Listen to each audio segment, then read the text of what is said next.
During a high-level dialogue on Rwanda's green growth and climate resilience strategy, it was noted that there is what appears to be signs of global warming in Rwanda.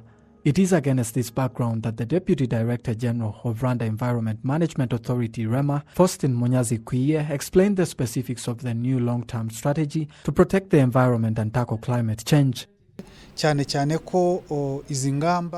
Even though these strategies are meant for both environment and climate change, but they also apply to all other aspects of national development. Here we base on the sections of energy, transportation, agriculture, so that everyone can have real and consistent measurements. It also has criteria that will be followed to make sure it has been achieved, of which is why we wanted to revise the action plan.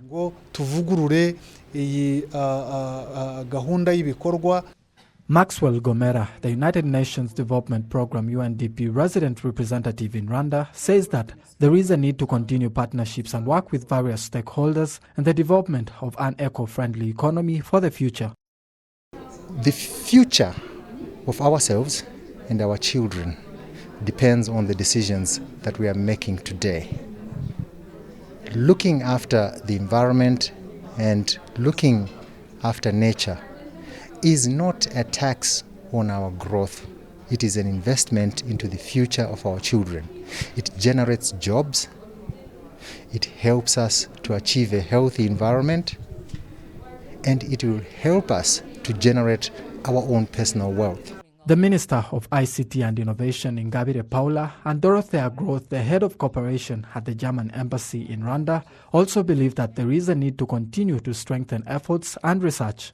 It's one thing to see global trends and what is happening elsewhere. It's another thing to contextualize it to what our environment is, to contextualize it to our particular ecosystem.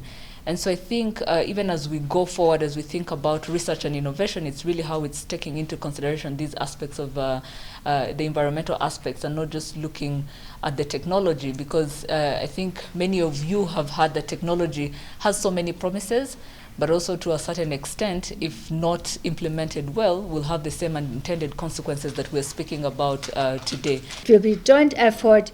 The government of Rwanda and development partners, we will have to see how we can improve financing, how we can support the government and the private sector here to have more good projects which people are queuing to finance. It will not be so difficult to find good financing sources. The Minister of Environment, Dr. Jean-D'Arc Mujawamaria, urges the public to understand the seriousness of the problem of environmental degradation. It's a fact. Climate change is real, so we must put all our efforts into dealing with people who destroy the environment. In whatever activities we do, we should always remember to protect the environment, be it in infrastructure, agriculture, among others. We have no other option but for us all to follow that line. The use of firewood, charcoal, and other fuels are some of the activities that lead to environmental degradation and air pollution.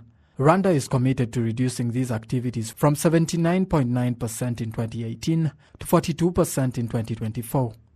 Innocent Mugabo, RTV News.